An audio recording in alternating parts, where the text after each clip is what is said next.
Est-ce que passer un mois à chercher un bien pour gagner à la fin entre 30 et 40 000 euros, est-ce que ça Je vaut veux le dire, coup? remis à mon Je salaire, pense que oui. oui, ça Mais vaut pour le coup. n'importe qui, je pense que pour n'importe quel salaire, je pense que ça vaut le coup. Un premier projet locatif à côté d'un travail salarié. Je suis aujourd'hui avec Valérie. Bonjour Valérie. Bonjour, bonjour Baptiste. Un plaisir de te recevoir ici. Mais merci beaucoup, merci de partager ce moment, effectivement, c'est nickel. Ça me Merci. fait très plaisir. Et puis écoute, on va parler de ton projet, premier projet, on va parler de toi aussi d'abord pour commencer. Est-ce que tu peux en quelques mots te présenter, qui tu es, ce que tu fais dans la vie et nous dire voilà, qu'est-ce qui t'a amené à l'immobilier au final? Alors effectivement, donc je m'appelle Valérie, je suis dans la région depuis 3 ans. Le projet en lui-même, eh bien, il s'est constitué au fur et à mesure du temps, c'est-à-dire qu'au départ, j'étais partie plutôt sur un achat avec un F3. Hein. Et au final, j'ai revu ma copie, je l'ai revue en F2 pour tout simplement pour m'accorder un petit peu plus de disponibilité financière à côté. Donc quand tu nous as rejoint, en fait, tu voulais déjà faire un projet, tu étais déjà dans l'optique de faire un projet immobilier, ça Tout c'était à fait. déjà ancré et acté pour toi en fait? Absolument, oui. Okay. Mais c'est plutôt l'objectif en fait de cet achat qui a changé. Qui a différé, ouais. Et puis je vous ai retrouvé sur les réseaux sociaux. J'ai tout de suite eu un entretien avec une personne de ton équipe. Et puis ça s'est très bien déroulé, on a échangé et ça a complètement validé mon projet. Je suis donc salariée. Et dans quel domaine Je suis dans les assurances, okay, super. Assurance santé. Et tu disais dans la région, parce qu'on n'a pas précisé, on est dans le sud de la France, on est sur la Côte d'Azur ici, donc tu viens, depuis 3 ans, tu vis ici Tout à fait. En ayant bougé un petit peu en France dans différentes entreprises, différentes activités. Exactement, ouais. Ok, ouais. donc assurance aujourd'hui. Assurance aujourd'hui, absolument. Et qu'est-ce qui t'a décidé à te dire aujourd'hui je vais me lancer en immobilier parce que tu me l'as dit avant, tu as déjà eu des résidences principales pour vivre bien sûr, mais là tu t'es dit il est temps peut-être de faire un projet un peu différent. Qu'est-ce qui t'a décidé? Est-ce que c'est lié à ton travail? Alors c'est lié à mon activité, effectivement. Je tenais depuis des années à m'accorder un revenu complémentaire. Ok. L'idée étant de faire un investissement locatif. Donc ça se concrétise, donc ça s'est concrétisé très rapidement. J'ai pris la formation en avril 2023 et puis en mai en fait, au bout d'un mois, à force de contact avec différentes agences immobilières, ça s'est modelé comme ça. Donc tu as eu des contacts off-market directement, c'est ça que tu as mis en place dès le début ou tu étais déjà sur un marché? Disons que le premier contact, ça s'est fait effectivement par le biais d'annonces, donc sur différents sites, Le Bon Coin, bien ici. Et puis au final, une des agences immobilières qui m'avait déjà fait des propositions que j'avais déclinées jusque-là, m'a proposé un bien, mais un bien qui était complètement off-market. C'est celui que tu as acheté au final? Exactement, c'est celui que j'ai acheté au final. Donc compromis de vente signé au mois de mai. Signé l'acte définitif, c'était en novembre. Ouais. Donc on est sur quoi? Alors on est sur un T2, rappelle-moi. Un T2, voilà, exactement, T2. Sud de la France, une ville très dynamique. Bord de mer, où bien sûr je m'étais assurée qu'il y avait du répondant possible sur la partie locative. Super. Et alors indépendamment de ça, bien sûr, sur le travers de la formation, j'ai mis en place tableau, perspective d'analyse. Avec les différents biens, des biens qui étaient sur le marché, qui étaient soit rénovés ou pas rénovés, ou totalement neufs. Donc bien sûr, j'ai fait l'analyse par rapport au prix au mètre carré, ce qui m'a permis au bout d'un moment de vraiment d'avoir une maîtrise, pas forcément une parfaite maîtrise, mais en tout cas quelque chose qui soit cohérent et que j'achète effectivement à un prix plus bas que le marché. Est-ce que tu peux me donner un peu des chiffres? Alors là, par rapport au prix au mètre carré auquel tu l'as acheté, par rapport au prix du marché au moment où tu l'as acheté, et à la valeur aujourd'hui, qu'on puisse un peu faire le parallèle. Je vais en obtenir une plus-value qui va être de l'ordre de 28 000 à 38 000 euros. Ok, excellent. Donc si on récapitule, prix d'achat, ça a été de combien? 170 000. 170, frais de notaire, donc tu as eu pour quoi? 13 000 euros? 13 000. 13 000, 13 008 ok. exactement, ouais. 13 008, donc 14 000, donc on est 70, 184, oui. On est là-dessus, et travaux? Et les travaux.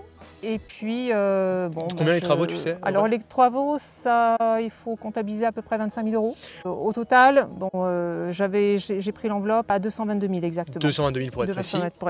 Exactement. Et ça vaut aux alentours de 250, 260 à aujourd'hui. Ok, super clair, bravo déjà. C'est super. Merci bien, merci Baptiste. C'est très simple, c'est très efficace, tu as vraiment fait les choses étape par étape, j'ai envie de dire, tu as été très méthodique, très organisé. Oui, c'est ce qui a permis effectivement d'avoir une certaine persévérance et puis de continuer.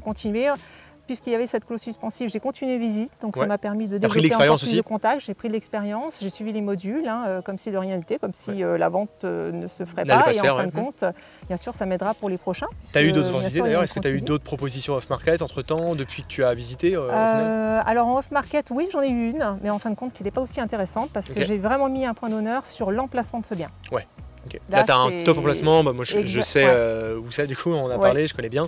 Effectivement, tu es sur un emplacement AAA, clairement, ce qui est parfait pour la mise en location. On peut venir à ça parce que tu vas l'exploiter en Airbnb, donc en courte durée. Oui, en courte durée, et puis y être moi-même une petite partie du temps.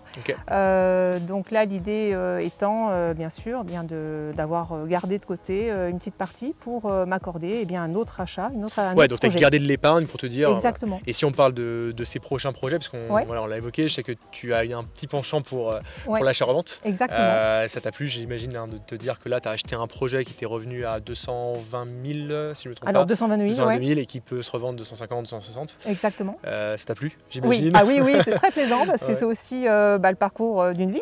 C'est tout simplement des projets, des choses qui se réalisent en dehors de l'activité en elle-même. C'est aussi de se réaliser soi-même en fin de compte, et c'est vraiment très riche parce que ça m'a permis de multiplier mes contacts, d'avoir aussi, aujourd'hui j'ai 4 artisans possibles en fait et disponibles pour d'autres perspectives. Tu as un réseau? Un réseau, donc développer un réseau, donc il y a bien sûr quelque chose à entretenir, il y a aussi le fait de créer du lien, donc en dehors de la partie prestation seule, donc c'est très riche. Et bien sûr, là, ça donne juste un élan. Donc, ça demande beaucoup de polyvalence, en fin de compte. C'est pour ça que la formation m'aide beaucoup, parce qu'elle est axée à la fois sur la fiscalité, sur du financier, sur la partie négo. Et là, à ce niveau-là, c'est très complet. Les études de cas sont très riches aussi. Donc, on essaie d'en faire le maximum. J'avais suivi les lives aussi. Oui, les lives, donc on a des lives effectivement inclus dans la formation où on répond à toutes les questions. Puis tu as été très bien suivi aussi par ta référente qui était là pour répondre à tes questions à tous les moments. C'est quelque chose qui est important pour nous. Une grande disponibilité. C'est à mon sens capital. Et ce qui est intéressant, et je pense que beaucoup de personnes vont se retrouver dans ton exemple, Valérie, c'est que tu avais ça à côté de ton travail. Oui. Comment tu te sens et qu'est-ce que ça fait finalement de te dire maintenant je suis salarié, oui, mais pas que. Je suis aussi entrepreneur, on peut le dire maintenant, parce que tu vas créer ton activité, ta société, etc. de marchand de biens. Comment tu te sens vis-à-vis de ça? Est-ce que ça t'a donné un nouvel élan personnellement? Comment tu le vis au final au quotidien? Alors personnellement, oui, extrêmement riche, puisqu'en fin de compte, il y a une partie salariée. Bon, j'ai toujours été salarié, mais le principe de développer soi-même quelque chose, de le créer de A à Z, finalement, ça m'a donné encore plus de punch par rapport à ma propre activité salariée.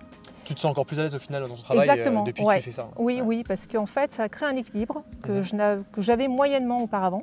C'est vraiment un pendant qui s'associe très bien, qui matche très bien. Donc là, l'idée, c'est de garder cette activité salariée. Et en parallèle, puisque ça peut tout à fait se faire, là, il se trouve que j'ai trouvé un lieu qui est pas loin de chez moi, donc qui pouvait se suivre du début à la fin. D'ailleurs, c'est ce que j'ai fait en fait tout au long du chantier. Là, le chantier a duré un mois de temps. Un mois, donc c'est assez rapide au final. Ça a été très rapide, très efficace. Est-ce que tu as eu des problèmes dans ce chantier? Tout s'est bien passé globalement, si on prend le résumé? On peut dire, oui, tout à fait. On peut dire que tout s'est bien passé. Bon, un petit quelque chose sur le plan technique, plomberie, mais qui s'est résorbé très rapidement. Et justement, donc l'idée de créer du lien, c'est que tout de suite, il y a du répondant, les personnes sont disponibles. C'est ça. Et ça vaut de l'or, clairement, ça vaut de l'or. Puisque le réseau, c'est le cœur de tout. Exactement. Clairement. Donc ce sont des personnes d'ailleurs que j'avais connues par l'intermédiaire de connaissances, de manière un peu indirecte. J'en ai connu d'autres. Des personnes que je ne connaissais pas du tout, donc notamment pour la pose de la cuisine en fin de compte. Et tu as réussi finalement à tout bien coordonner. Et tout s'est bien coordonné, donc aujourd'hui ça fait des compétences complémentaires et qui demain me sécurisent complètement. Donc d'une activité avec quelques revenus secondaires, ça me donne aussi une certaine sécurité dans ma vie personnelle. Ça m'étonne pas. Et ça vaut de l'or clairement. Et puis surtout, j'ai l'impression que tu as une perspective aussi un peu familiale, on en a Exactement. parlé. Est-ce que tu peux nous évoquer un peu le projet que tu as Alors projet, effectivement, j'ai 2 enfants, 2 grands, et l'idée après c'est de pouvoir effectivement développer des activités qui sont communes sur le plan immobilier bien sûr. Génial. Donc, transmettre un peu finalement ce que tu as appris, ton expérience pour créer une activité commune.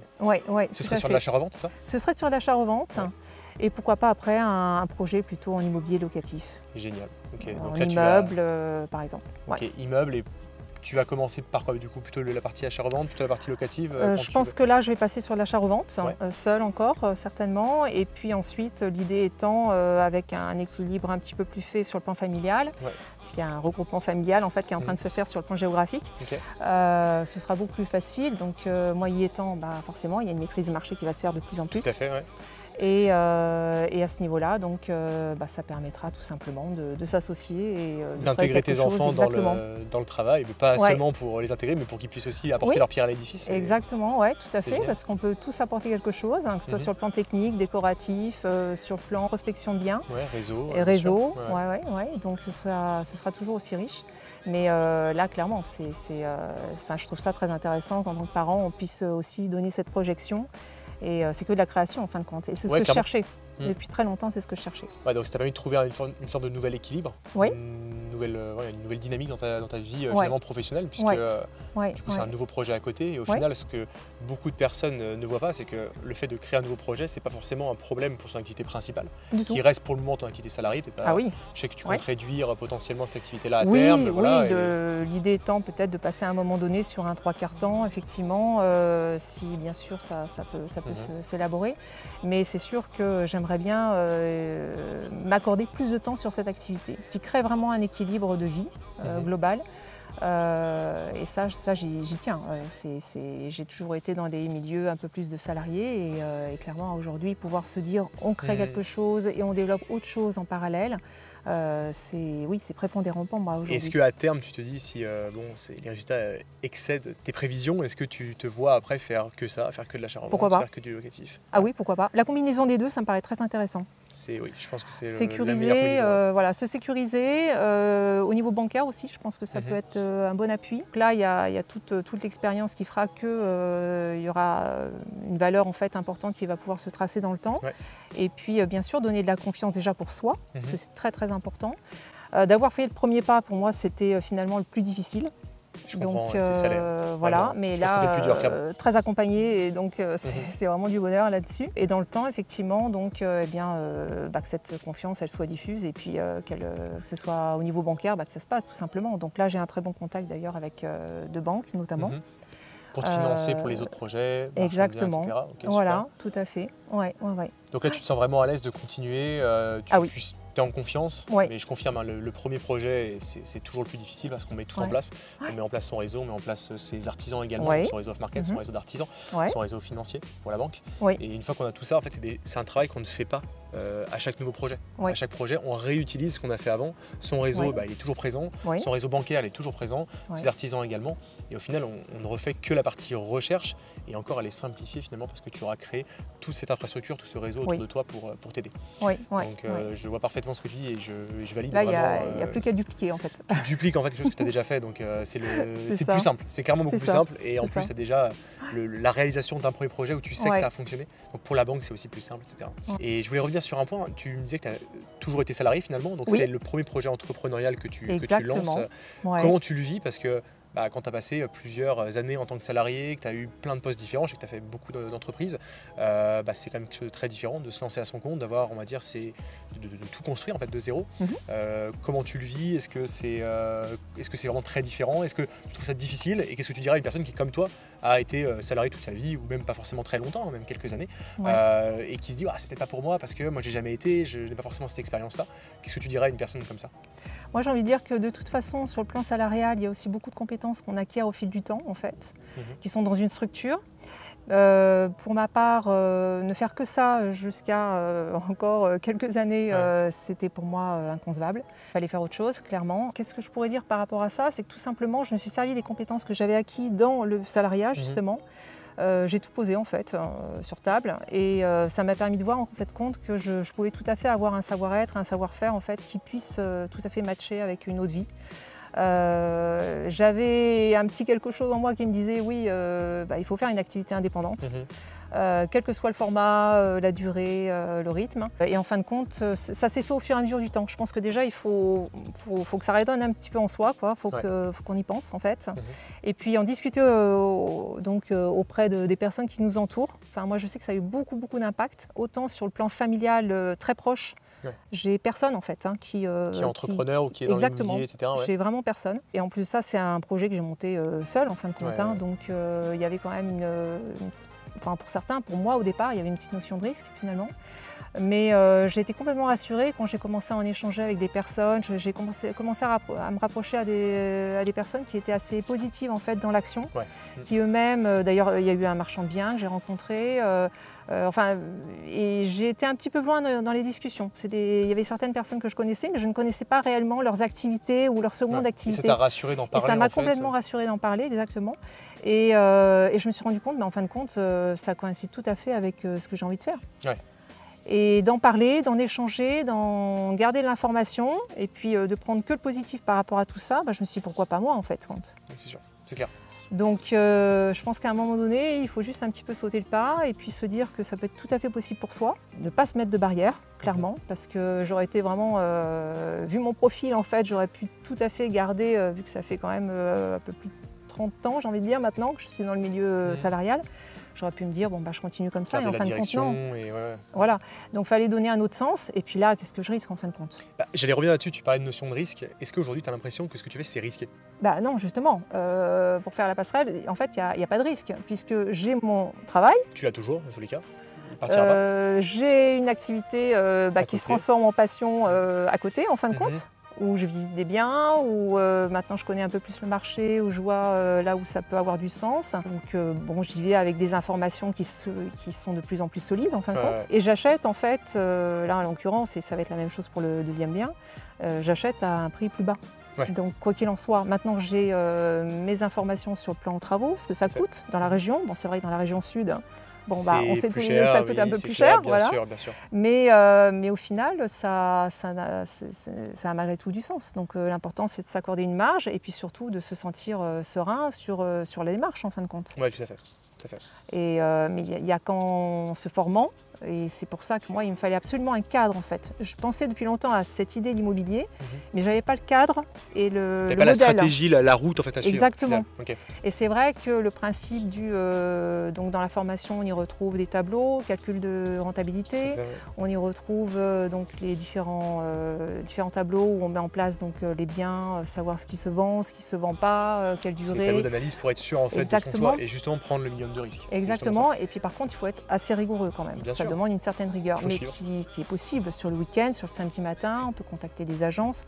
Toi finalement ton projet tu l'as trouvé sur un mois quand tu me dis ça. Oui, tout à fait, exactement. Ça prend du temps, oui, mais au final est-ce que passer un mois à chercher un bien pour gagner à la fin entre 30 et 40 000 euros, est-ce que ça vaut le coup? Remis à mon salaire, je pense que oui. Ça mais pour n'importe qui, je pense que pour n'importe quel salaire, je pense que ça vaut le coup. C'est vrai. Et surtout que c'est un travail que tu fais une fois, encore une fois, que tu vas pouvoir dupliquer, parce que ce réseau que tu as créé pendant ce mois-là, le réseau d'artisans que tu as dû créer par la suite, ça restera à vie en fait tout ça. Ah oui, complètement.